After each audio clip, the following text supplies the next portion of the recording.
ধন্যবাদ।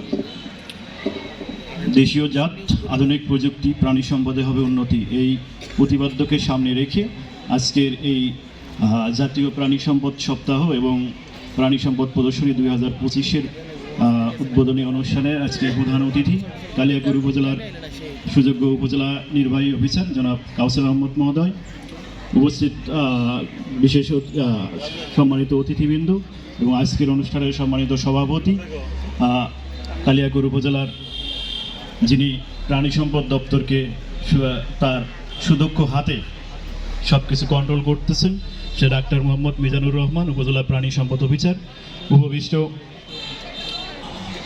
আমাদের বিভিন্ন দপ্তরের কর্মকর্তাবৃন্দ, খামারিবৃন্দ, সুধীবৃন্দ এবং বিভিন্ন প্রিন্ট ও ইলেকট্রনিক মিডিয়ার সাংবাদিক ভাইবোন, সবাইকে আমার সালাম জানাচ্ছি। আসসালামু আলাইকুম। তো আমরা জানি যে বাংলাদেশ একটা কৃষি নির্ভর দেশ। আমাদের সামগ্রিক অর্থে বাংলাদেশের কৃষি হচ্ছে প্রাণী সম্পদ, মৎস্য এবং কৃষি মিলেই কিন্তু আমাদের সামগ্রিক আমাদের কৃষি সেক্টরটাই কিন্তু সারা বিশ্বে এটা এই নামেই পরিচিত যে কৃষি মানেই প্রাণী সম্পদ, মৎস্য এবং কৃষি যে আমাদের আছে। তো এইখানে এই কৃষি সেক্টরটাই হচ্ছে বাংলাদেশের এখন পর্যন্ত আমরা যদি বলি অর্থনীতির ভিত্তিগুলোর মধ্যে অন্যতম ভিত্তি হচ্ছে বাংলাদেশের কৃষি সেক্টর। তো এই সেক্টরকে আমরা কাজ করার চেষ্টা করছি। আজকের যে আমাদের প্রাণী সম্পদ প্রদর্শনীর একটা বিষয় আছে, যেমন প্রতিপাদ্য একটা জিনিস দেখেন, দেশীয় জাত এবং আধুনিক প্রযুক্তি।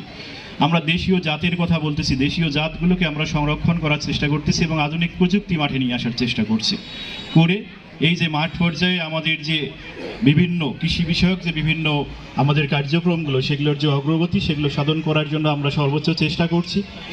আসলে আমরা মাঠ পর্যায়ে যারা কাজ করি তারা হচ্ছে মূলত সম্প্রসারণে বিভিন্ন প্রযুক্তি এবং জাতের সম্প্রসারণ নিয়ে কাজ করি, সেটা আমাদের মৎস্য সেক্টর, আমাদের লাইভ ফিশারি প্রাণী সম্পদ সেক্টর এবং কৃষি সেক্টর, তিন জায়গায় আমরা মাঠে যারা কাজ করি তারা হচ্ছে সম্প্রসারণে কাজ করি।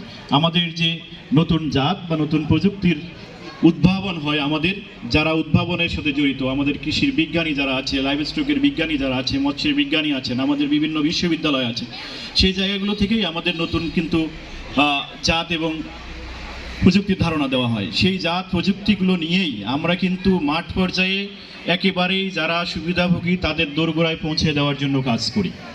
তো এক্ষেত্রে আজকে এখানে যে আমাদের যে প্রদর্শনীগুলো আমরা দেখছি, সেখানে আমাদের বিভিন্ন ধরনের আমাদের পশু পাখি যে আমাদের আছে, আমাদের যেমন যা দেখছি এটা কিন্তু একেবারে দোরগোড়ায় মানুষের একেবারেই তার যে নিজস্ব ব্যবস্থাপনায় মানে এইটা চাষ পালন করা যে পশু পাখিগুলো এখানে সেখানে প্রদর্শন করা হচ্ছে। এটা দেখানোর উদ্দেশ্য হচ্ছে যে আপনাদেরকে উদ্বুদ্ধ করা, আপনারা এই সেক্টরটাকে ওন করেন, ধারণ করেন।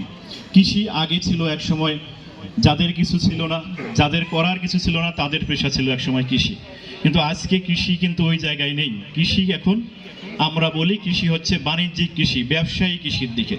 আজকে যারা এখানে আছেন সবার সাথে কথা বলে দেখবেন, যারা স্টল দিয়েছেন সবাই কিন্তু এখন কিন্তু ব্যবসায়িক চিন্তায় কিন্তু এই প্রাণী সম্পদে কাজ করছে, কিন্তু এটা আগে কিন্তু ছিল না। আগে ছিল আমাদের অনেক বড় বড় আমাদের বাথান ছিল, গরু ছেড়ে দিতাম, ঘুরে খেয়ে আসতো, আসে বাড়ির মধ্যে পৌঁছাইতো, আমরা ওইটা ওইভাবে আবার গোয়ালের মধ্যে রেখে দিতাম। এখন কিন্তু এইভাবে নেই।